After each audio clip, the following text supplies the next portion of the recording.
Notre présence, on va dire, s'explique pour deux raisons. La première, c'est que nous sommes consultants auprès d'une municipalité au Sénégal qui s'appelle la commune de Khombole. Donc, on intervient en soutien auprès de la municipalité de Khombole dans le déploiement de certaines actions communales. Et aussi, on gère toute la stratégie de communication et de community management. Donc, on intervient premièrement dans ce cadre-là parce qu'on accompagne le maire de la commune de Khombole. Deuxièmement, on intervient parce que tous les sujets qui concernent la démocratie participative, tous les sujets qui sont relatifs à l'innovation territoriale nous intéressent. Les pays africains, dans leur plus large globalité, sont confrontés à de très grandes problématiques liées à la participation citoyenne. Qui dit participation citoyenne dit bonne gouvernance. Ce qu'il faut savoir, c'est qu'en Afrique aujourd'hui, on a des problèmes en termes de bonne gouvernance. Bonne gouvernance, ça veut dire quoi? C'est la reddition des comptes, la capacité à rendre compte financièrement. C'est la capacité à associer les citoyens dans la gestion municipale. Et toutes ces problématiques-là de bonne gouvernance s'imposent en Afrique. Et donc, cette thématique sur la participation citoyenne, donc, qui rejoint la problématique de la bonne gouvernance, qui est au cœur des défis africains, est très intéressant et nous interpelle, ce qui fait que ce forum-là, à mon avis, est extrêmement intéressant. Le plus important, c'est qu'au-delà du sommet maintenant, qu'on puisse mettre en pratique toutes les innovations, toutes les idées qui ont été présentées par les collectivités territoriales pour le bien-être de nos populations.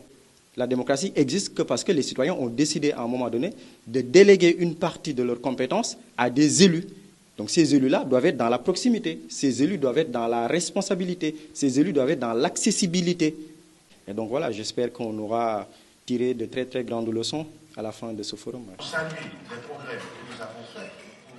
Chaque pays de l'Union économique monétaire ouest-africaine présente des innovations territoriales qui peuvent être répliquées, c'est-à-dire qui peuvent être dupliquées dans d'autres territoires. C'est-à-dire qu'aujourd'hui, on peut très bien voir une innovation territoriale au niveau de la commune de Cotonou qui peut être dupliquée à la mairie de Khombole, à la mairie de Dakar. Donc c'est là où c'est intéressant. On sera dans la co-construction, dans l'apprentissage.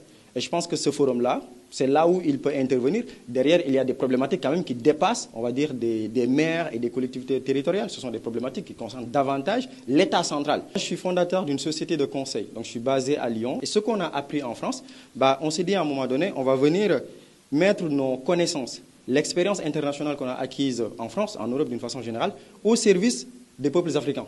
Et donc notre société de conseil intervient dans cet aspect-là en accompagnant les décideurs publics africains dans la réflexion, dans la planification, dans l'opérationnalisation, dans le suivi de politiques publiques pour impacter en fin de compte les peuples.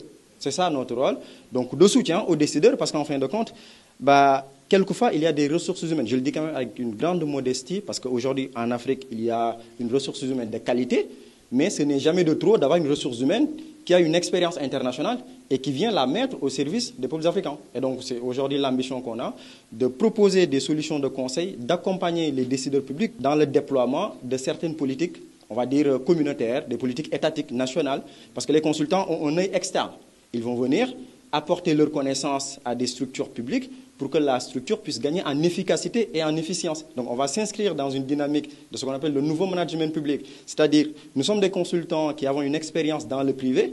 Le privé, c'est quoi? C'est l'efficacité, parce que le privé, c'est l'usager qui va financer le privé. Donc on fait le maximum pour que l'usager du privé puisse être satisfait. Et donc ce sont ces techniques-là qu'on va essayer en tant que consultant de dupliquer dans le service public pour que ce dernier puisse gagner en efficacité, en efficience. Et c'est l'ambition qu'on a dans cette société de conseil qu'on appelle Human Resources Advising, qui veut travailler avec tous les décideurs qui s'inscrivent au Sénégal et qui sont en Afrique un peu partout, en apportant très modestement cette expérience internationale, cette expérience acquise dans la science politique, dans la communication, dans le droit international public, dans le droit social d'une façon générale, et surtout amener les politiques publiques à être visibles via des stratégies de communication et de community management. D'une façon générale, en résumé, c'est ce qu'on fait dans ce cabinet de conseil qui a l'ambition de se positionner comme un acteur clé dans l'accompagnement des décideurs publics africains. J'espère que, voilà, à la fin de ce forum, on va apprendre des idées pour co-construire l'Afrique que nous voulons, parce que l'avenir, c'est ici, dans notre continent.